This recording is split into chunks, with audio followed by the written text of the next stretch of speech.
नमस्कार, मैं एडवोकेट सौरभ कुणाल। स्वागत है आपका हमारे इस यूट्यूब चैनल पे। यहाँ पे हम चर्चा करते हैं बहुत सारे लीगल और फाइनेंशियल इश्यूज को। तो मित्रों, आज हम चर्चा करने वाले हैं भारतीय दंड संहिता की धारा 113 यानी कि इंडियन पेनल कोड का सेक्शन 113।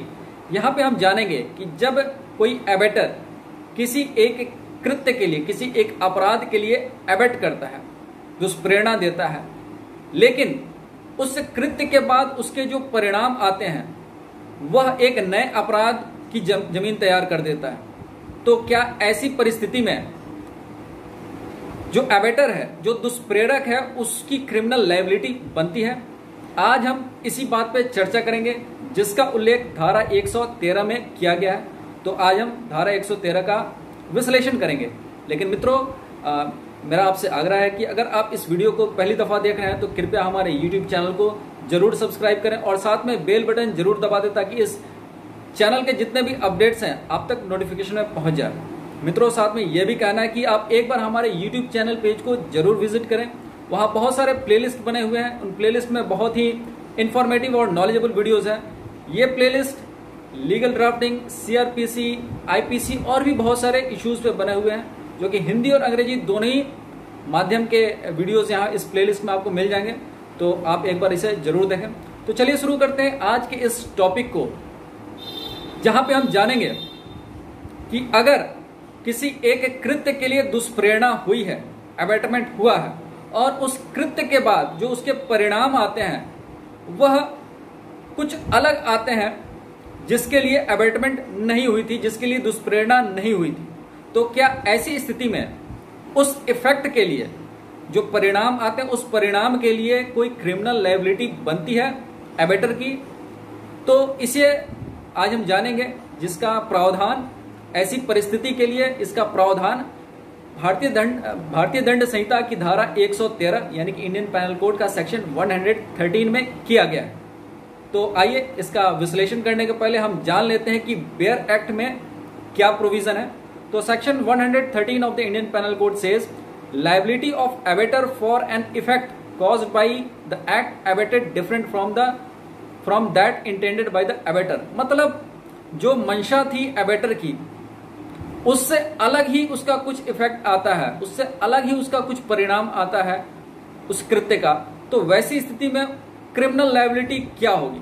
तो इसमें आगे लिखा हुआ, when an act is abetted with the intention on the part of the abator of causing a particular effect and an act for which the abator is liable in consequence of abatement caused a different effect from that intended by the abator, the abator is liable for the effect caused। यहाँ पे साफ लिखा हुआ, the abator is liable for the cause for the effect caused in same manner and to the same extent, in same manner and to the same extent as if he had abated the act with the intention of causing that effect, provided he knew that the act abated was likely to cause that effect। साफ तौर पे है कि अगर किसी कृत्य का परिणाम कुछ और आता है, इसे एक उदाहरण से समझते हैं। मान लीजिए A ने B को उकसाया, A ने B को उकसाया कि C को जाके मार दो मतलब पिटाई कर दो। A ने B को उकसाया कि C की पिटाई कर दो। B A की बातों में आ जाता है और C की पिटाई कर देता है। C को अत्यंत ही गंभीर चोटें लगती, हालांकि उसकी मृत्यु, पिटाई के तुरंत बाद उसकी मृत्यु नहीं होती, लेकिन अत्यंत गंभीर चोटें लगती हैं और उसे अस्पताल में भर्ती कराया जाता है। और एक हफ्ते बाद अपने जख्मों से जूझते हुए उसकी जान चली जाती है। ऐसी स्थिति में क्या A के ऊपर कोई क्रिमिनल लायबिलिटी आती है C की हत्या या C के मृत्यु का? तो इसका जवाब साफ तौर पे 113 में दिया गया है कि अगर किसी कृत्य में कुछ ऐसे इफेक्ट आते हैं जिसका मकसद एबेटर यानी दुष्प्रेरक को नहीं था, लेकिन फिर भी अगर इसके एक प्रोबेबल कॉन्सिक्वेंसेस हैं, अगर इस बात की संभावना है कि ये भी घटित हो सकता है। जाहिर सी बात है, जब किसी के साथ किसी की मार पिटाई होती है तो उसमें जख्म होंगे या गंभीर जख्म होंगे या फिर किसी की मृत्यु हो जाएगी। तो जब कोई किसी को उकसाता है कि जाके उसकी पिटाई कर दो या उसको मार दो, तो निश्चित तौर पे उसे ये पता होता है कि पिटाई के जो परिणाम होते हैं वो या तो चोटें हो सकती हैं या किसी की मृत्यु हो सकती है।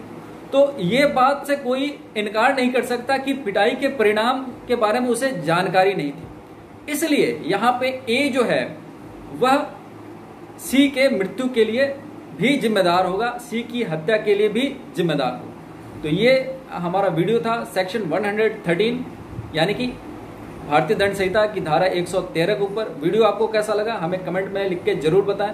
अगर वीडियो पसंद आया हो तो एक लाइक कर देना और साथ में इसे अपने मित्रों और दोस्तों के बीच में शेयर जरूर करना। तो मिलते हैं फिर एक नए वीडियो के साथ, तब तक नमस्कार।